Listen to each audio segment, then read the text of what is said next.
Welcome back to Power Lunch South Africa. Now, the tax indaba for 2018 kicked off at the Sandton Convention Centre today and will be taking place there for most of the week. Now, one of the points of discussion includes tactics in a post-buyback world for selling your shares. And joining me for more on this topic is Botha, who is Associate in Tax and Exchange at the Control Practice for Cliff Decker Hofmeyer. Louis, thanks so much for your time. I mean, the topic that you're going to be talking about, selling your shares or tactics in a post-buyback world, why has this come as an important agenda at this tax indaba? Well, so essentially, the context is that about a year ago, there were some rules introduced to curb the abuse where companies sold their shares in other companies. There was basically some tax avoidance regarding dividends tax and capital gains tax. The rules were changed last year to curb the abuse. There were some unintended consequences, and then this year, Treasury has proposed amendments to the rules to prevent those unintended consequences from ensuing. And so this is what essentially will be discussed during the panel discussion on this issue. All right, so essentially you're saying last year companies sold shares so that they wouldn't have to pay more tax. Why would they not want to pay tax to contribute to the fiscus, to contribute to a better economy? Why that avoidance? Well, so it's essentially, any company, wants to obviously, maximize its profits and so forth. And the thing is that what happened is that, Treasury introduces rules and so on to incentivize certain behavior. It wants companies to make profits. The higher the profits, companies pay tax. What it does also want to prevent, though, however, is abuse. And what was happening was that companies were employing certain tax avoidance strategies a bit too aggressively. Sure. And in order to curb that, well, so simply put, what would happen is that, let's say, for example, I had a company and you were, I owned all the shares in your company, sure. 100% of the shares. And let's say then I wanted to sell my shares. I was a shareholder for 3 to 5 years. The share price grew by, say, when I bought it was R5. I bought 1 million shares. It grew by another R5. So in the normal course, if I sold all my shares, me as a company, I would make R5 million profit. So 5 times 1 million, R5 million profit. However, what companies then would do was, instead of just selling the shares outright, they would go and have your company, the company, pay a dividend to me. When the dividend is paid, that dividend from one company to another company is exempt from dividends tax.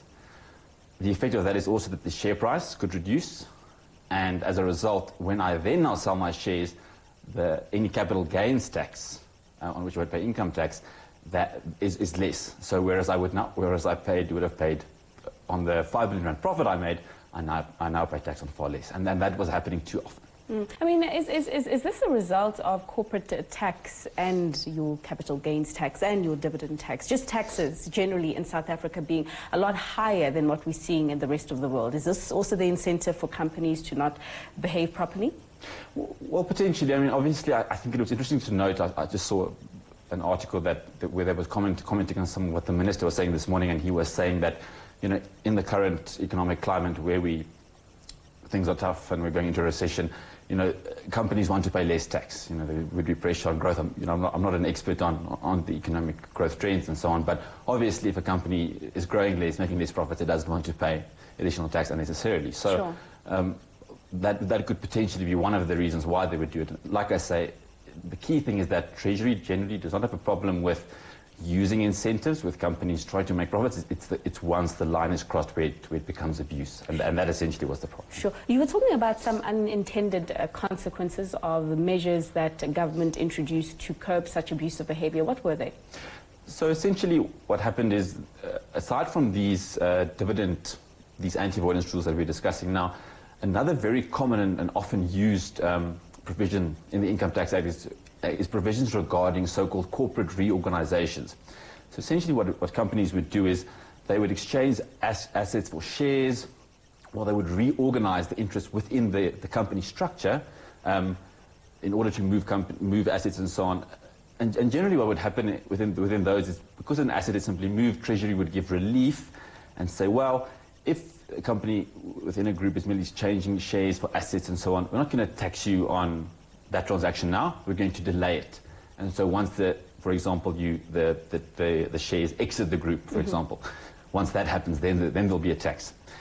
So what then unfortunately happened, the unintended consequence was that these corporate reorganizations generally are legitimate commercial transactions. But what happened now is that with the anti-avoidance rules regarding share buybacks, what happened is that there would be, for example, a dividend declared, and the rule was then imposed that if you sell the shares within 18 months after the dividend, so if I use our example, I sold the shares to another company, and then obviously the value went down. So if I now, in that scenario, the anti-avoidance provision would say no, I would pay tax as if it were a normal sale, basically.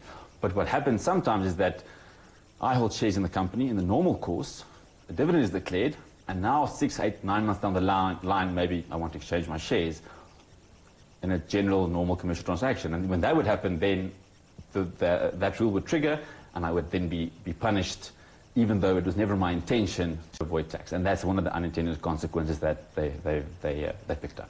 Sure, I mean, sounding like such a complicated process, the way that companies go about doing this. It is. But then you talk about how, just lastly, finally, you said that now this tax endeavour, you'll be talking about new measures now that the government plans to introduce to, you know, essentially unwind those unintended consequences. So what are those? Well, so essentially, and I come back to the scenario, if I carry out our example one step further, I sold the shares to the third party, or some of them, or let's rather change it slightly. Let's say I wanted to sell my shares, and the company declared a dividend to me, and now 8, 9 months down the line, I want to exchange my shares in your company for shares in another company. So as I say, as the rules stand currently, where I wanted to do that, I would be punished by the anti-avoidance provision. I would now pay a capital gains tax, but for doing a normal commercial transaction. But what they now want to bring in is 2 rules that will prevent this from happening. Sure. So where it's a legitimate commercial transaction, where I genuinely wanted to exchange my shares for other shares, that those consequences would not ensue. Sure. Whew. Right. We will leave it there. That is why I am not a tax professional. That is leave it to the smart people. Well, that was Louis Botha, who is an associate in the tax and exchange control practice at Cliff Decker Hofmeyer.